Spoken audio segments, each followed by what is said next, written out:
Just before dawn in Moscow, a quiet residential morning was shattered by an explosion powerful enough to kill a senior Russian general inside the capital. Russian investigators say Lieutenant General Fanil Sarvarov died after a bomb detonated beneath his vehicle, and the Kremlin is now probing whether Ukraine's intelligence services had any role in the attack. Reuters, according to Russia's investigative committee, the blast happened early on Monday, December 22, in southern Moscow, with officials saying an explosive device had been planted under Sarvarov's Kia Sorento. Authorities opened a criminal case, and investigators were shown working around a mangled vehicle in footage released by the state investigation body. For Russia, this is not just a murder scene. It's a blunt question aimed at the heart of state security. Reuters, so what is confirmed right now, and what is still being inferred? Russian officials have confirmed Sarvarov's identity and rank, confirmed the explosion was caused by an explosive device, and confirmed a formal investigation is underway. What has not been publicly proven is who planted the device, who ordered it, or how it was executed inside a city that is saturated with surveillance and security services. Russia's investigators say they are pursuing multiple lines of inquiry, including possible involvement by Ukrainian intelligence. Ukraine, for its part, has not issued an official statement taking responsibility. In official terms, Sarvarov was not a frontline commander whose name regularly appeared in daily battlefield updates. He was described by Russian and international reporting as the head of the General Staff's Army Operational Training Directorate, a role tied to how the Russian military prepares units and commanders for combat operations. That matters, because targeted killings are rarely random in wartime. They are messages. They are meant to signal reach, vulnerability, and psychological pressure, sometimes more than they are meant to change the tactical situation overnight. And yet, even when the target is symbolic, the consequences can be practical. An assassination inside Moscow forces Russia's security services to redirect attention and manpower toward internal protection, counterintelligence, and policing. It can trigger sweeps, detentions, and tighter controls around military facilities and key officials. It can also harden political instincts in the Kremlin at a time when diplomacy and military escalation are moving in parallel, often uneasily. The Kremlin has not publicly presented evidence tying the attack to Kiev, but Moscow's public posture is that Ukraine has both motive and capability. Russian officials have pointed to a pattern of past attacks against prominent figures inside Russia and in Russian-controlled territory. In this case, Kremlin spokesperson Dmitry Peskov said President Vladimir Putin was informed of the killing, underlining that the incident is being treated as a major security event, not merely a local crime. Now consider the timing and the location. A bomb placed under a vehicle implies either access, surveillance, or both. It suggests the attackers knew the target's habits, his route, or his routine. That does not automatically mean a state intelligence service carried it out. Criminal groups can also conduct sophisticated attacks. But investigators raising the Ukraine angle reflects the broader reality. Russia and Ukraine have been fighting not only with artillery and drones, but with covert actions, sabotage, cyber operations, and intelligence warfare that rarely come with immediate, verifiable public proof. There is also the information battlefield layered on top. In the Sarvarov case, reporting noted that the Ukrainian website Myratvorets, known for listing people it calls enemies of Ukraine, marked Sarvarov as he liquidated. That kind of signal fuels Moscow's suspicions and public messaging, even though it is not the same thing as a formal claim of responsibility from the Ukrainian government. This is where the story becomes bigger than one blast and one victim. If a war becomes entrenched, the lines between battlefield and rear areas start to blur. Logistics hubs become targets. Rail lines become targets. Energy infrastructure becomes targets. And high-profile individuals become targets too, especially those tied to strategy, command, propaganda, or alleged war crimes.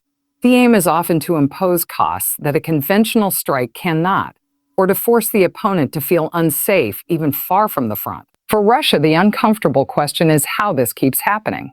Moscow is one of the most heavily monitored cities in Europe. It has layered security services, extensive camera networks, and aggressive domestic policing. Yet over time, multiple attacks have hit sensitive targets. Every successful strike creates pressure inside the system. Pressure to show results, pressure to find a suspect quickly, pressure to demonstrate deterrence, and pressure to reassure elites that the state can protect them. And for Ukraine, even without claiming responsibility in this specific case, the strategic logic of covert action is well understood. Ukraine has repeatedly argued that Russia's war machine is not only on the front line. It is also in the command structure, training pipeline, procurement system, and political apparatus that sustains the invasion. In that view, disrupting those systems can be framed as self-defense. Russia, unsurprisingly, frames such acts as terrorism and vows punishment. To understand why the Kremlin is so quick to raise the Ukraine connection, it helps to look at what came before. In December 2024, Lieutenant General Igor Kirillov, who led Russia's nuclear, biological, and chemical protection troops, was killed in Moscow by an explosive device that multiple outlets reported was claimed by Ukraine's SBU security service. That earlier case set a precedent in public perception that senior figures could be targeted in the capital and that Ukrainian agencies might openly celebrate it. Al Jazeera then, in April 2025, another Russian Lieutenant General, Yaroslav Moskalik, was killed in a car bomb attack in Balakaka, just outside Moscow, in an incident Russian investigators described as a targeted assassination. That case reinforced the sense of an ongoing shadow campaign aimed at senior military leadership and the institutions around Al Jazeera. Against that backdrop, Sarvarov's death is being treated as part of a pattern. Senior officer, explosive device, Moscow area, and immediate speculation of Ukrainian involvement. But it's important to separate pattern recognition from proof. Patterns influence suspicion. Proof requires evidence that can stand up under scrutiny, and most intelligence-linked cases do not come with publicly released, independently verifiable forensic detail. So what might the investigation focus on now? Expect investigators to reconstruct Sarvarov's movements in the days before the bombing, review camera footage from nearby streets and parking areas, examine how the device was attached and triggered, and trace any digital or financial footprints tied to surveillance of the target. Russian authorities have said the case includes murder and illegal trafficking in explosives, suggesting they are framing it as both an assassination and an organized procurement and deployment operation. Another critical question is whether any local assistance was involved. High-risk attacks often rely on networks, lookouts, logistics support, safe meeting points, and in some cases, recruited insiders. Moscow has previously alleged that Ukrainian intelligence recruits people inside Russia, including through ideological motivation, coercion, or payment. Ukraine has previously argued that resistance inside Russia and in occupied territories is organic. In reality, both could be true in different instances, and the line between intelligence operation and sympathetic network can be intentionally blurred. There is also the question of immediate political response. In prior high-profile incidents, Moscow's public messaging has leaned toward portraying Ukraine as a sponsor of terrorism, sometimes pairing that with claims of Western complicity or encouragement. That messaging can serve several purposes: rallying domestic support, justifying tougher security measures, and shaping international narratives, particularly among countries that are skeptical of Ukraine or critical of Western backing. But there are constraints on Moscow's options, too. A harsh internal crackdown can create fear, but it can also create friction inside the elite if it interferes with normal business and travel. Escalatory retaliation can satisfy a demand for vengeance, but it can also invite further escalation or international condemnation, depending on the target. And in a long war, leaders must balance emotion with sustainability. Every response consumes resources and attention. From Kiev's perspective, there are also risks. Covert operations, if linked convincingly to Ukraine, can provoke retaliatory strikes and can complicate diplomatic relationships. Some allies may quietly tolerate certain activities while publicly urging restraint. Others may fear escalation, especially if attacks occur deep inside Russia or near sensitive sites. That dynamic can create tension between wartime imperatives and coalition management, particularly when military aid and diplomatic backing remain crucial. So why does this matter beyond Moscow, beyond Russia, beyond Ukraine?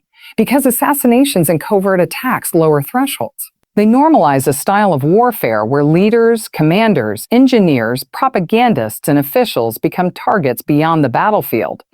Once normalized, that logic is hard to contain. It can spread to other conflicts, other rivalries, and other regions. It also increases the risk of miscalculation, especially when attribution is uncertain but retaliation is swift. There's another layer here, the morale effect. For the Russian military, the killing of a senior officer involved in training sends a signal that no part of the system is beyond reach. For Ukrainian audiences, stories of disruption inside Russia can be perceived as proof of resilience and agency, particularly after years of bombardment and pressure. For civilians on both sides, it is another reminder that war does not always stay where maps say it should. Now zoom out to the broader war. Russia continues to prosecute its campaign against Ukraine through long-range strikes, ground offensives, and sustained pressure on infrastructure and logistics. Ukraine continues to defend, counterattack where possible, and target Russian military assets and supply lines. Meanwhile, diplomacy surfaces in waves, with intermittent talks, proposals, denials, and shifting red lines. In that environment, spectacular incidents like this can distort perceptions. They can make war feel like it is accelerating even when front lines barely move, and they can harden negotiating positions by amplifying distrust. Could Sarvarov's death directly change battlefield outcomes? In the short term, probably not in a clear, measurable way. Large militaries absorb personnel losses, even at senior levels, by promoting replacements and shifting responsibilities. But the indirect effects can be significant. Heightened security protocols, disrupted routines, slower decision cycles, and internal investigations that create anxiety within command structure. Those effects may be exactly what an attacker wants, not a single decisive blow, but cumulative friction. There is also the legal and procedural track to watch. Russian investigators may treat this as a terrorism case, as they have in other incidents, especially if they argue as ordered by a foreign state. That framing opens the door to harsher sentencing, broader investigative powers, and a wider net of suspects. It also sets the stage for Russian officials to bring the case to international forums, even if those efforts are largely rhetorical given the current geopolitical divide. At the same time, independent verification will remain difficult. Russia tightly controls much of the information space around sensitive security cases. Ukraine, even when it has celebrated certain operations in the past, may choose silence for strategic reasons, including operational security and diplomatic caution. That means the public may see partial details, selective releases, and competing narratives rather than a transparent case file. So what should viewers listen for in the coming days? First, whether Russian authorities announce an arrest or a named suspect, and what evidence they present. Second, whether there are any official statements from Ukraine, even indirect, that shift from silence to denial or to strategic ambiguity.